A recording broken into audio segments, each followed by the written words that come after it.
This is an interview that your boy, everyone's favorite lefty, Bill Maher, did with Matt Gaetz on his Club Random show. And I thought this was great. The way that they start this interview out is Matt Gaetz kind of like pushes one of Bill Maher's buttons, but I'll just let you listen. This is just fantastic. Back to Politically Incorrect, what I still believe is one of the, I'm not just kissing your ass, one of the best shows that was on TV. Thanks. It's way better than your show now, but it's what Politically so Incorrect. Insulting. Politically Incorrect was so good. That's so insulting. It's not. I'm just for the What you're saying to me. I love that he's like, it's way better than your current shows. That's so insulting. So insulting. What I did 25 years ago is better than what I've done the last 20 years. That's insulting.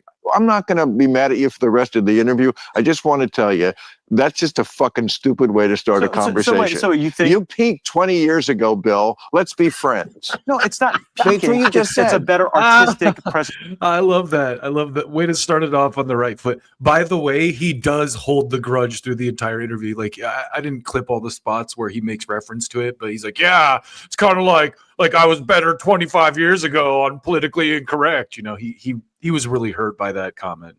Presentation of your First work. of all, you're wrong. So you could say to me, I like that show too, but it's certainly not better than Real Time. It just isn't. I say this a lot, but I need to get a sound drop of that. First of all, you're wrong. One of the next little pieces of this I thought was great was there's a point where Maher asks Gaetz about being in Congress, and I really liked his response. So are you happy to be free of Congress and all this kind of stuff? Well, I don't. You seem very relaxed. As relaxed as one can be under these conditions. I think that Congress is supposed to be temporary. I mean, I'd done it for 8 years. I'd been in. Wow, what a revolutionary concept that is. I think Congress is supposed to be temporary. Elected office 6 years before that in the state legislature. So from age 26 to 42, I was an elected official. And I think that should be a season of life. I don't think it should be your whole life. A long time. But I mean, like almost 20 years. Things that people talk about when they get out of Congress, that they are so happy that they don't have to do anymore, like fundraising and that stuff. I never did that anyway. I mean, I am the only Republican. I was the only Republican in Congress who took no lobbyist money, no PAC money. And I decided I would rather sink or swim on my own than be a valet for those people. Well, how did you get away with it? I mean, how did you then get the money to run your elections? Because why does everybody else do it? Before Donald Trump, there was no small dollar infrastructure on the Republican side. Obama had created that. So I take issue with what he says here about Obama creating that, because Obama, I guess, did kind of pioneer. But even he didn't pioneer it. I feel like Howard Dean was doing, small dollar donations on the internet before Obama. Even Obama kind of made it one with it. He made it popular, but it was really Bernie Sanders and Ron Paul who really kicked that whole like small dollar, high volume of small dollar donations into, high gear. So one of the other things that they get into here is the language around what's going on with Greenland and Canada, and Trump just kind of talking out of his ass about, hey, we're going to take over Greenland or whatever. I've noticed that one of the things, the talking points that liberals are coming back with in relation to this is that we're going to invade Panama or we're going to invade Greenland. And no one is making that. No one's saying that, and so it's kind of, that's the propaganda at work, twisting people's brains. And I'm not even saying that I'm for it or against it or whatever. Like, it's one of those things where, like, there's a few things that Trump has brought up where I'm like, what? And Panama is one of those things where it's like, I never really thought about the Panama Canal, but maybe we did get fucked on the Panama. Who knows? Like, it's not something I really thought about. But anyway, listen to what Gaetz says here, because Maher goes into this thing about annexing Greenland and stuff, and Matt Gaetz handles it, I think, really well. The technological advantage. It took us it took us until 2016 to really catch up, because the internet was the only thing that could harness all of this interest in politics that was Trump was generating among low propensity voters. And I rode that wave. Issue that turned my mother into a Republican. She must be thrilled that your boy's going to take it back. She can't wait.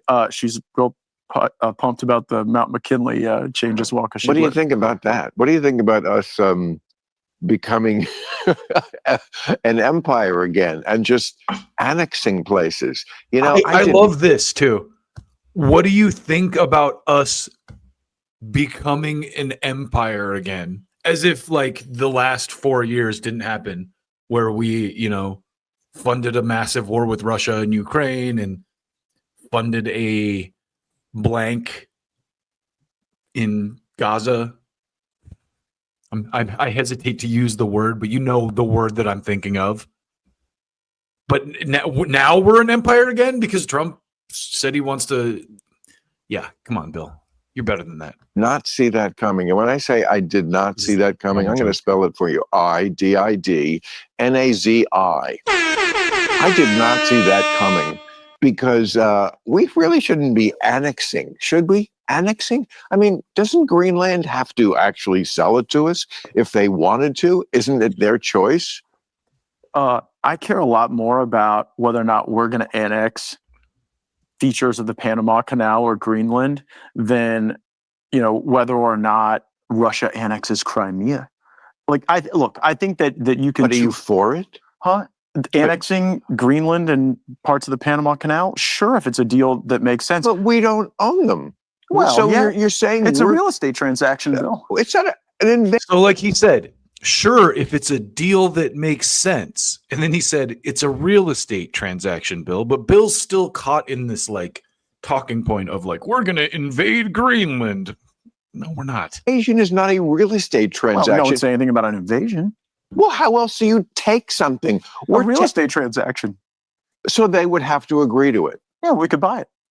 Okay, that's different than annexing. Well, but so you would agree that Denmark has to agree to it. The language that's being used around this, and again, I'm not saying it's a good idea. I'm not saying I'm for it or against. I don't even know that much about it.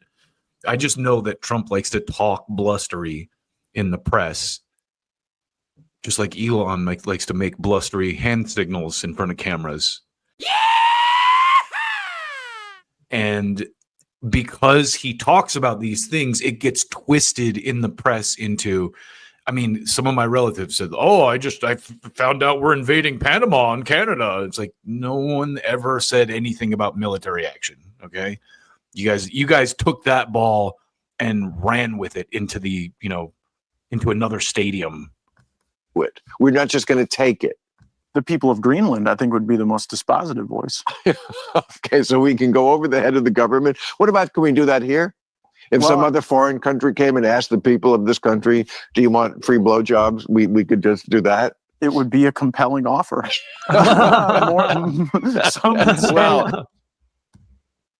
Also, what a stupid question. Like, what does that have to do with anything? Anyway. So Bill also gets into this whole thing about quote unquote flirting with authoritarianism, which, you know, these people were elected. So authoritarianism, again, no one cared about authoritarianism when the Biden administration was locking down the country or throwing people off of social media for questioning, you know, what the news was saying. No one seemed to care much about authoritarianism when that was going on. But now that Trump is president, all of a sudden, it's the threat of authoritarianism has returned. Guys are really flirting with authoritarianism. You know what I mean? He admires. Like, we didn't try to throw our political prisoners in jail. We talked about it, but we didn't actually try. Oh, you did try.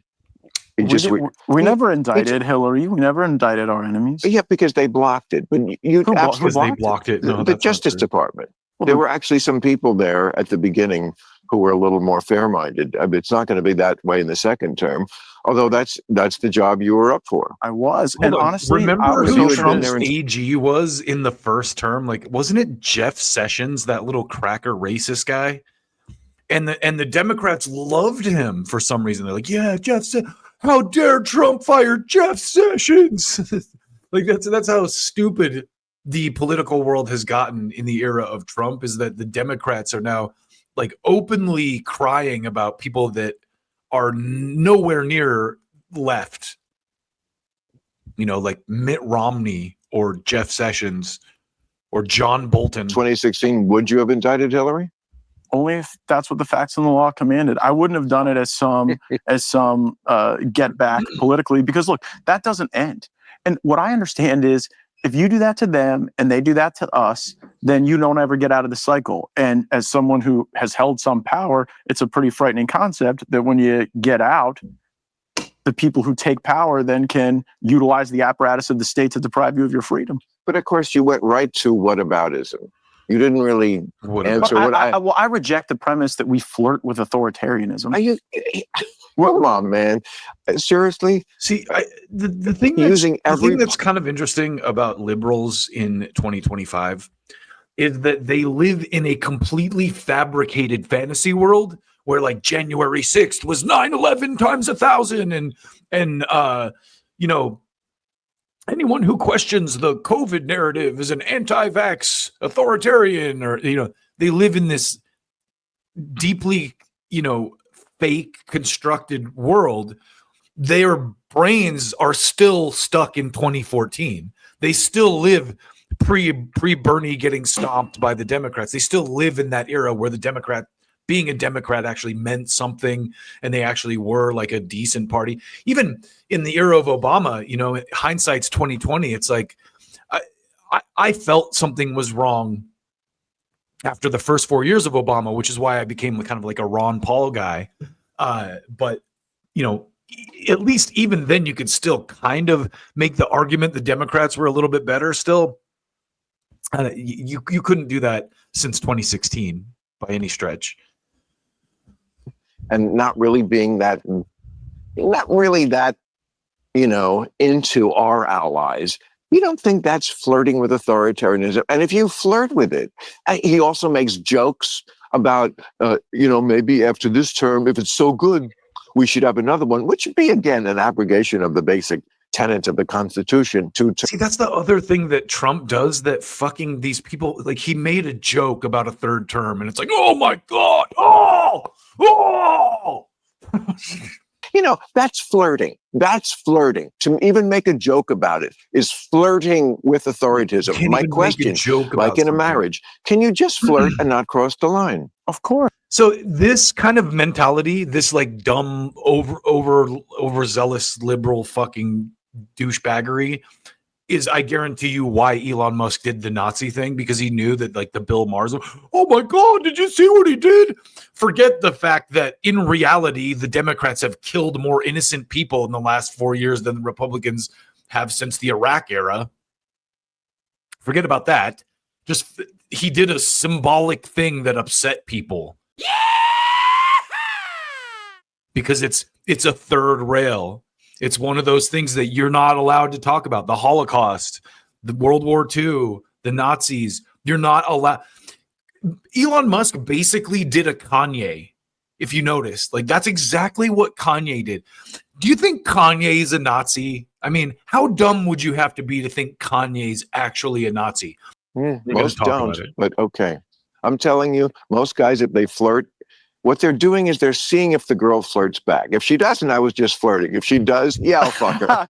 When I got elected, the places where I would come in some conflict with Trump would be where he would seek powers of war that I thought were reposed in the Congress.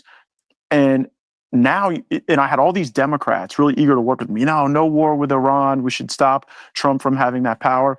But then, as soon as Biden is cheerleading this war in Ukraine, all the anti-war Democrats became pro-war. There are no anti-war Democrats left. That's an interesting point. It's off the point we're talking about a little bit. It's a good. I mean, if you're talking, you haven't lost all your skills as the Congress. So one of the more interesting points I would make about this interview, and you should go watch the whole thing if you're into this. But Matt Gaetz, intellectually owns Bill Maher on multiple occasions.